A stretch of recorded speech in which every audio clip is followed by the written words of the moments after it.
From a flicker of candlelight in 1789 to the glare of modern screens in the West Wing, every president has held the pen. Executive orders not passed by Congress, but etched into law by command. Some shaped history. Some sparked controversy. Others were forgotten. Until now. This is where we break them down. Every signature, every shift in power, every consequence still felt today. From Washington to Biden, welcome to Executive Order Watch.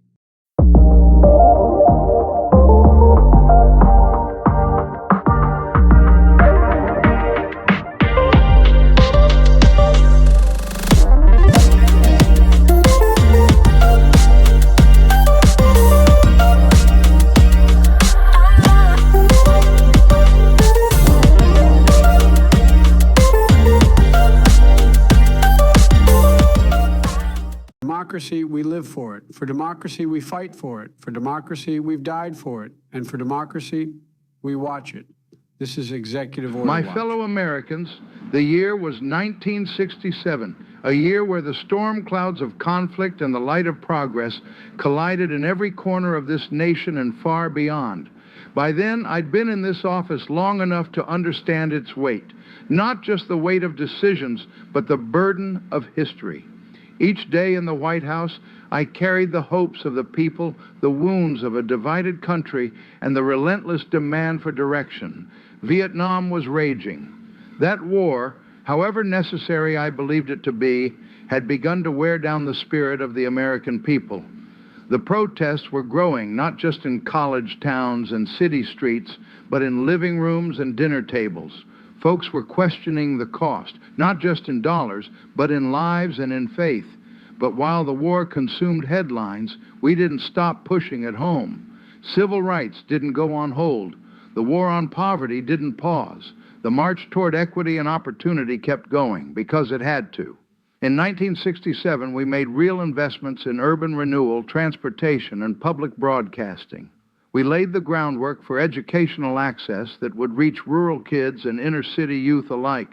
We expanded Head Start, fortified Social Security, and brought focus to the needs of Native American communities, long ignored by Washington. I governed with urgency. I governed with conflict. And I governed with conviction. I believed, still do, that the federal government can be a force for good when it listens more than it lectures, and when it moves not for politics, but for people. Now, I won't sugarcoat it. The year tested me. It tested the country. We saw Detroit burn, Newark rise in protest, and communities across this nation cry out, not just for jobs or housing, but for dignity. We saw the Six-Day War reshape the Middle East.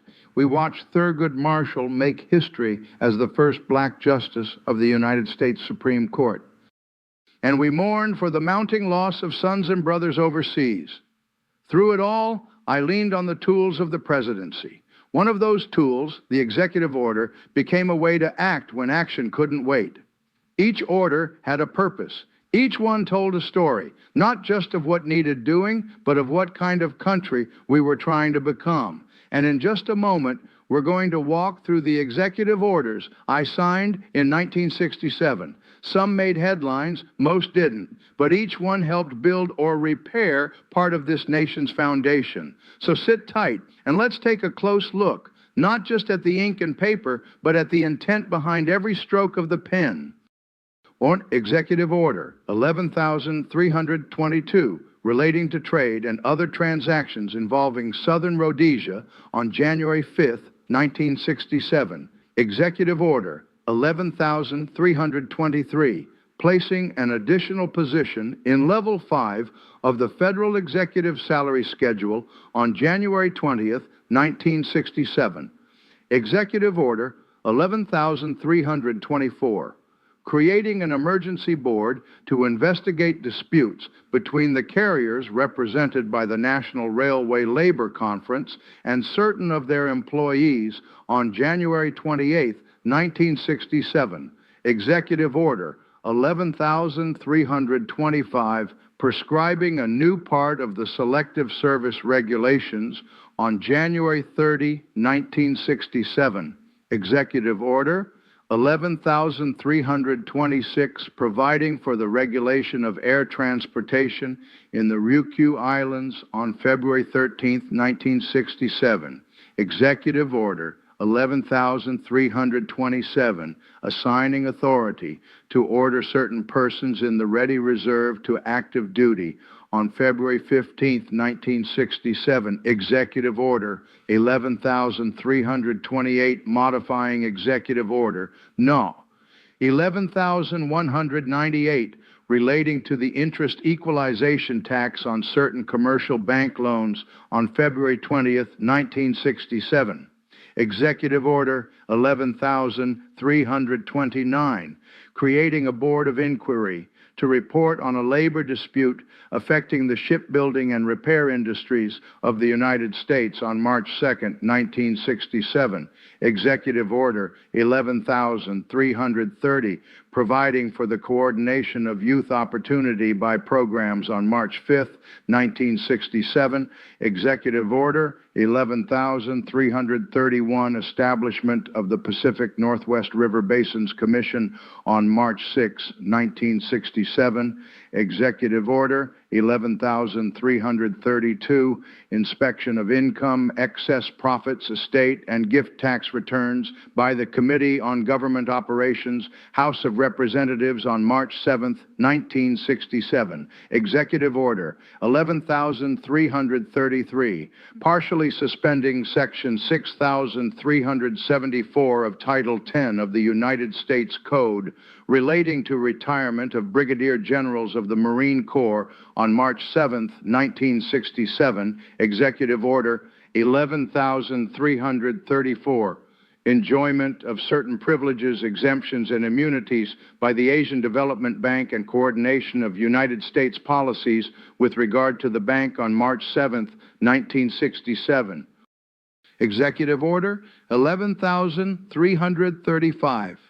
Placing an additional position in Level 5 of the Federal Executive Salary Schedule on March 9, 1967. Executive Order 11,336, delegating to the Secretary of Agriculture certain authority relating to emergency livestock feed on March 22, 1967. Executive Order 11,337.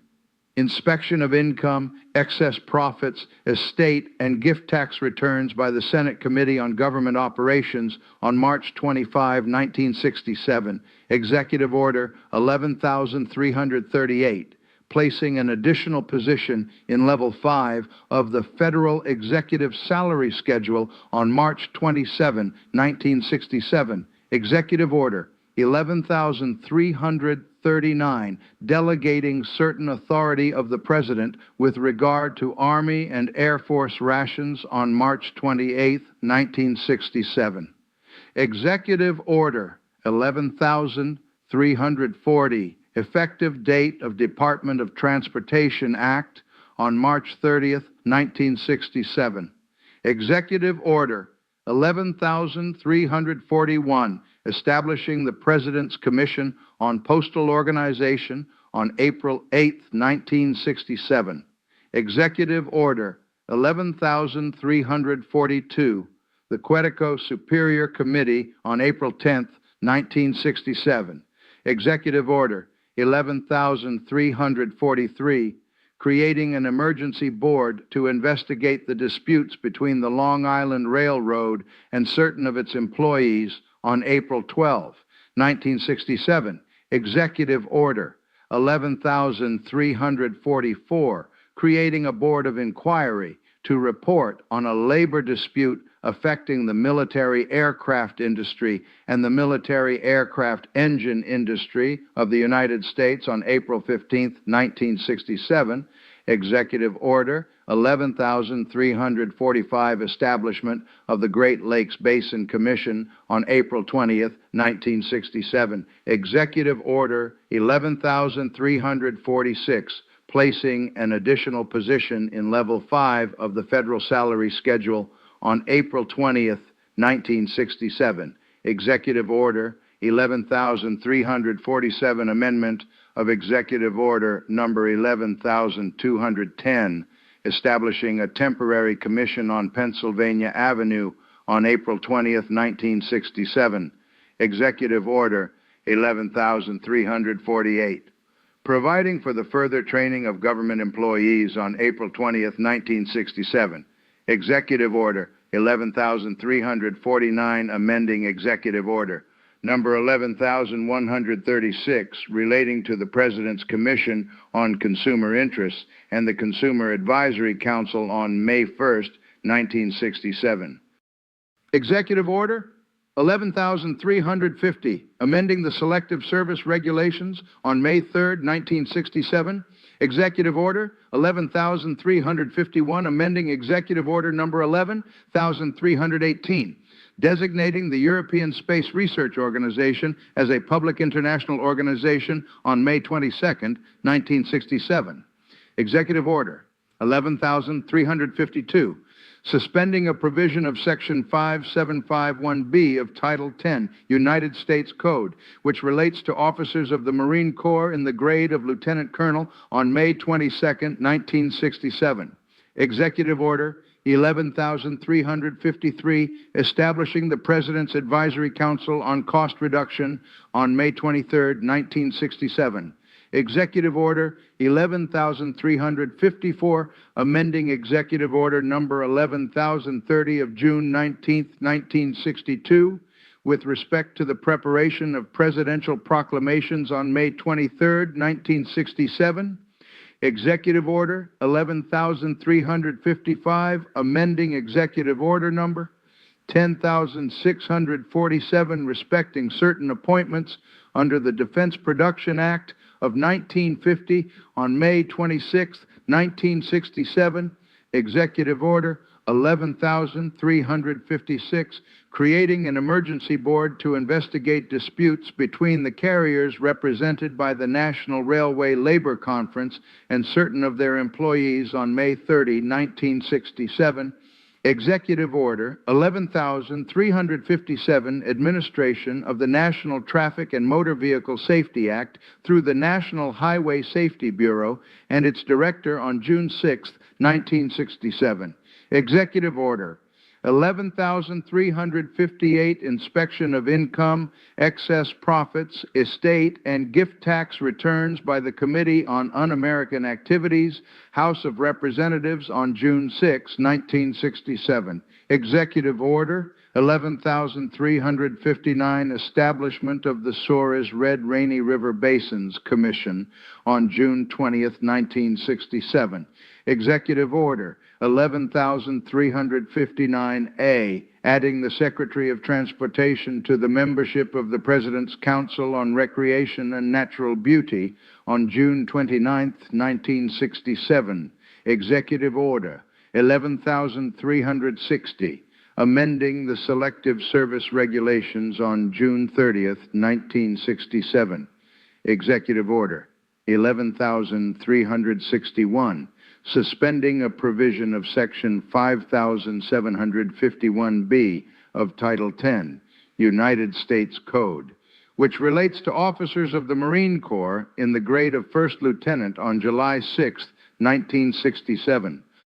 Executive Order 11,362, providing for the use of transportation priorities and allocations during the current railroad strike on July 16, 1967. Executive Order 11,363, designating the International Secretariat for Volunteer Service as a public international organization entitled to enjoy certain privileges, exemptions, and immunities on July 20th, 1967.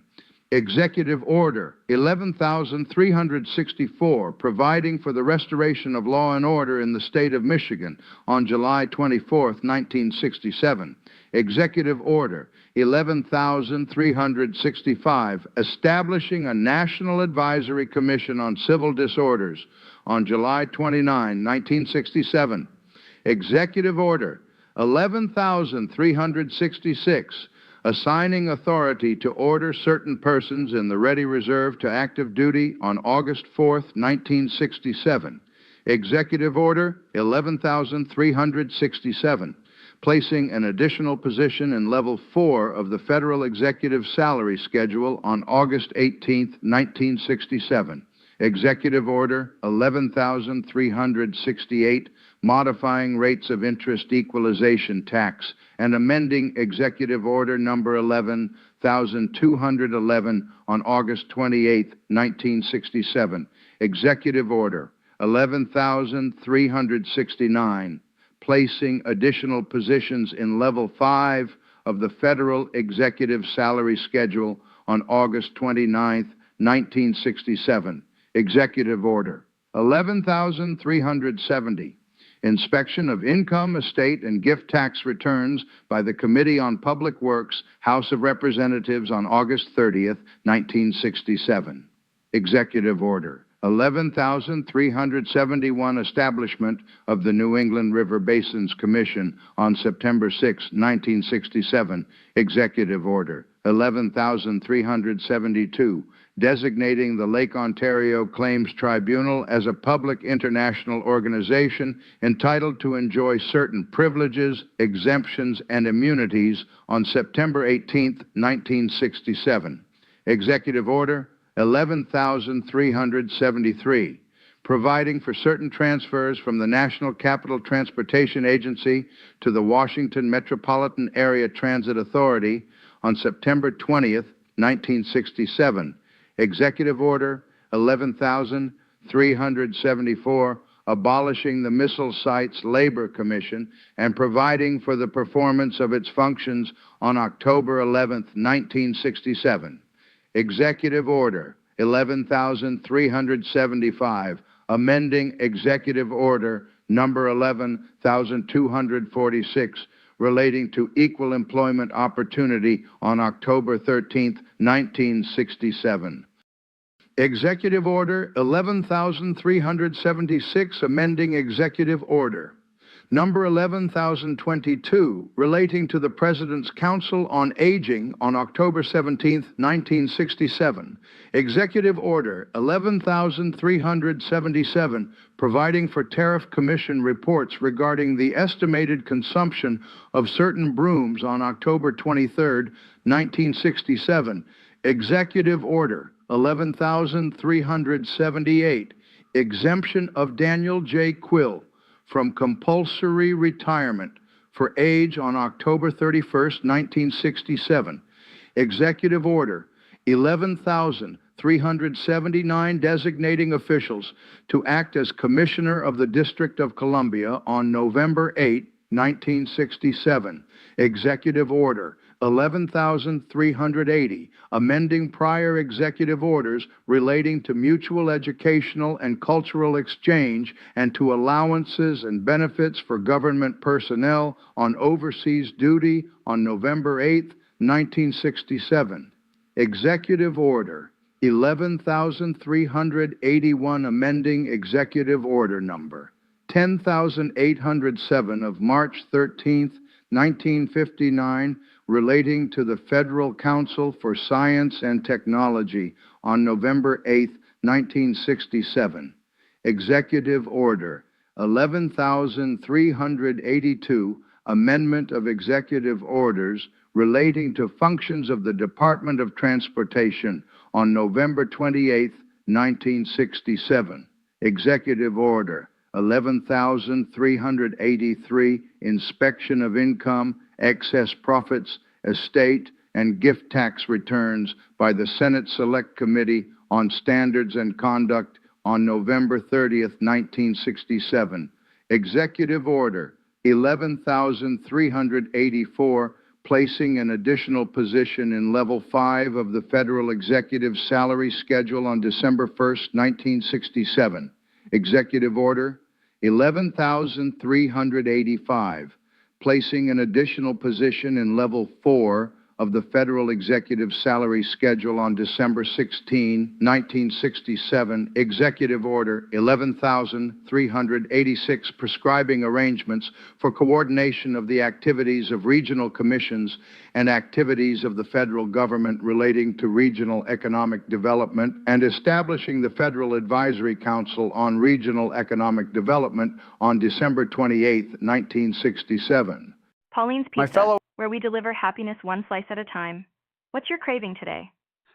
Yeah, hi. Is Seymour there?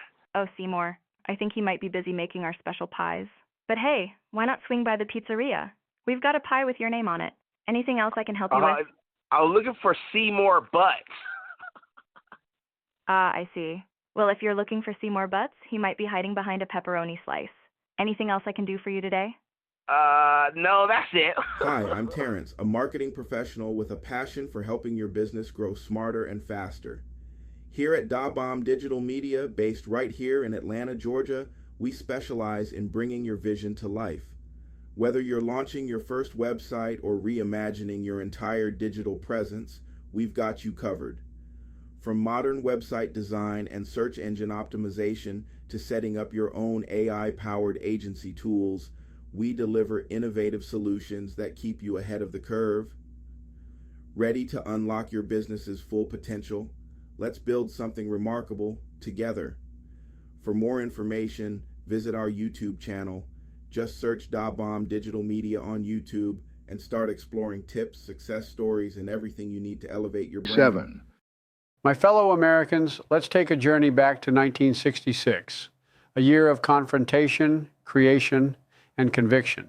A year when President Lyndon B. Johnson governed with a steady, often heavy, hand in the midst of war abroad and unrest at home.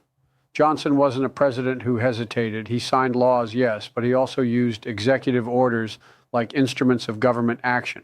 In 1966 alone, he signed over 40 of them. And in doing so, he shaped not just that year, but generations to come. Let's first set the stage. At home, the Vietnam War was escalating. Over 6,000 American service members died that year. And with each loss, more Americans began to question why we were there.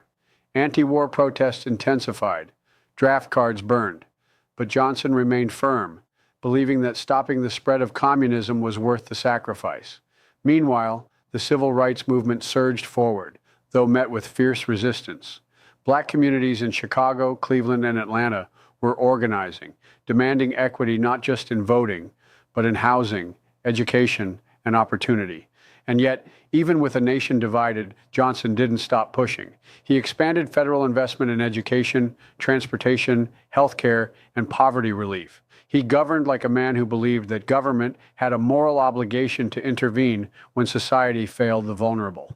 Now, let me share with you the top 10 executive orders President Johnson signed in 1966 and how they mattered then and now. Number 1, Executive Order 11,295, restructured how U.S. passports were issued and verified. This created a modern passport system, helping to ensure both national security and the right to international travel. It's the foundation of what we use today. Number 2, Executive Order 11,296 focused on flood hazard evaluations before building federal facilities. This marked a shift toward proactive environmental and safety planning. We see its legacy in FEMA and climate resilience strategies. Number 3, Executive Order 11,297 launched coordination across federal urban programs. At a time when American cities were in crisis, Johnson tried to centralize solutions.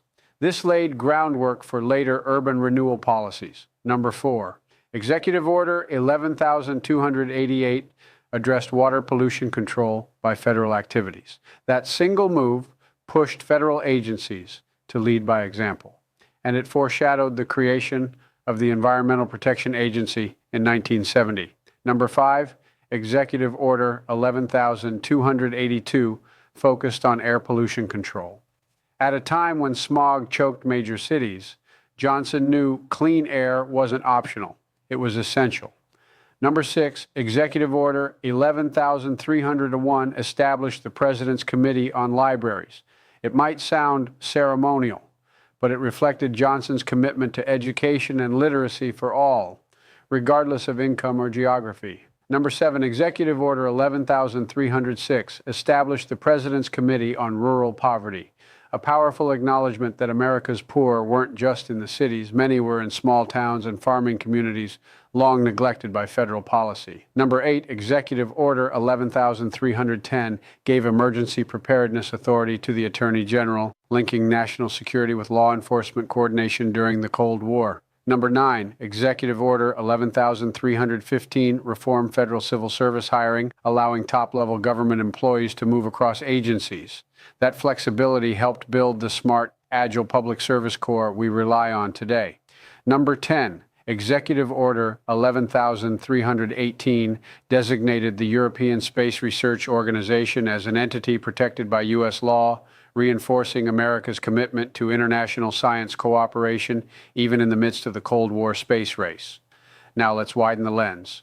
What else happened in 1966? Globally, the Cultural Revolution erupted in China, sending shockwaves through East Asia. The Soviet Union landed Luna 9 on the moon, beginning a new chapter in the space race. My fellow Americans, let's talk about 1967. That year, the United States stood at a crossroads, divided by war, ignited by hope, and propelled by change. And leading the charge, relentlessly, unapologetically, was President Lyndon B. Johnson.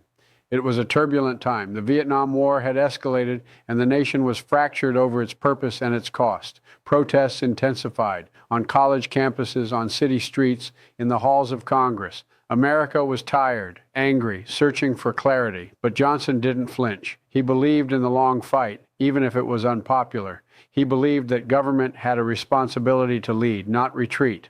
And so, in 1967, even in the middle of war and political heat, Johnson wielded one of the presidency's most powerful tools, the executive order. He used it to build, to fix, to reform, to steer the ship when Congress couldn't or wouldn't act fast enough. And those executive orders, they didn't just address problems of the moment. They planted seeds that still bear fruit today. Let's walk through 10 of the most impactful executive orders from 1967 and what they meant for then and now. Number 1, Executive Order 11,335. This order established the National Advisory Commission on Civil Disorders, better known as the Kerner Commission. Johnson wanted the truth behind the riots exploding in American cities. The commission's famous conclusion, our nation is moving toward two societies, one black, one white, separate and unequal. That report remains a wake-up call, still quoted in racial justice discussions today. Number 2, Executive Order 11,328 created the President's Advisory Council on Executive Organization, paving the way for a more modern, efficient federal government. Its work streamlined departments and gave future presidents better tools to lead. Number 3, Executive Order 11,331 established the National Commission on Product Safety, protecting Americans from hazardous goods in an era before consumer advocacy had power. It helped lead to critical safety reforms and regulations. Number 4, Executive Order 11,344 launched the President's Committee on Urban Housing, targeting slum conditions in cities suffering from poverty and neglect.